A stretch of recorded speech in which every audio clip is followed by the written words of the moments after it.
अच्छा दोस्तों, राधे राधे। आज मैं आपको 4 और 7 नंबर के बारे में कुछ ऐसी यूनिक बातें बताने के लिए आई हूँ। 4 नंबर जिसका भी मुलांक या भाग्यांक 4 नंबर है। 4 नंबर का मतलब गया 4, 13, 22 और 31। जिनका भी ये मुलांक या भाग्यांक आ रहा है या 7 आ रहा है टोटल करने पे, जैसे 25 से 7 आता है, तो जिनका भी टोटल करके जो है सिंगल डिजिट 7 नंबर आता है, उनके बारे में यूनिक ट्रेट ये है कि ये दोनों एक ही बॉडी के पार्ट है। जो 4 नंबर है उसे हम राहु कहते हैं और जो 7 नंबर है वो उसे हम केतु कहते हैं।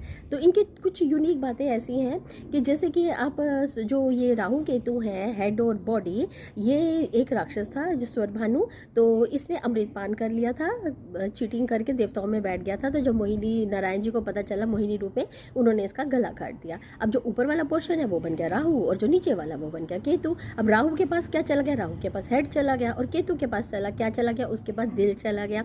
अब जो राहु है और दोनों के दोनों नंबर जो है रिसर्च के नंबर है, ऑकल्ट के नंबर। ऑकल्ट मीन जैसे एस्ट्रोलॉजी हो गया, जितनी भी इसकी मोडालिटीज़ है, न्यूमरोलॉजी हो गया, आपका वास्तु हो गया, रुद्राक्ष हो गया। मुझे खुद नहीं पता कि मैंने कितने सारे कोर्सेज कर लिए, क्योंकि ये दोनों नंबर डीप रिसर्च के नंबर हैं। ये और अंदर इनकी जिज्ञासा कभी ख़त्म ही नहीं होती है, और लगे रहते हैं कि हमें और चाहिए और जानना है, क्योंकि रिसर्च के नंबर हैं।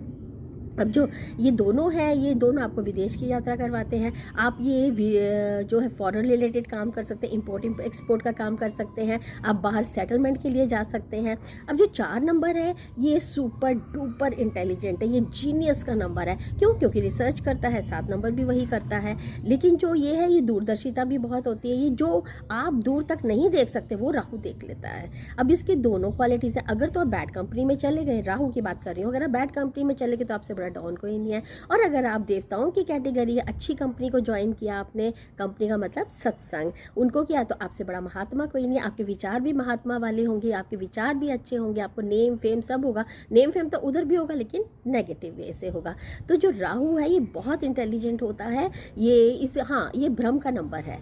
ये आपको भ्रम में भी डाल सकता है। जो चीज़ नहीं है आप कुछ और ही सोचेंगे तो उससे रिलेशन खराब हो सकते हैं।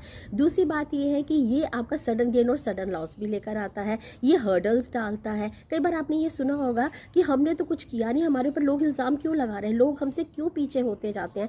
तो यही वो आपकी ज़िंदगी में होता है कि ये आपका ब्रेकअप्स लेकर आता है, आपको आपके रिलेशंस को ख़राब करता है। और भी कोई नंबर है अपनी पर्सनल कुंडली से हमें पता चलेगा क्या नंबर है। जो केतु है वो आपको अध्यात्म की तरफ लेके जाता है। आप इंपोर्ट एक्सपोर्ट का काम कर सकते हो, फॉरेन सेटलमेंट कर सकते हो आप।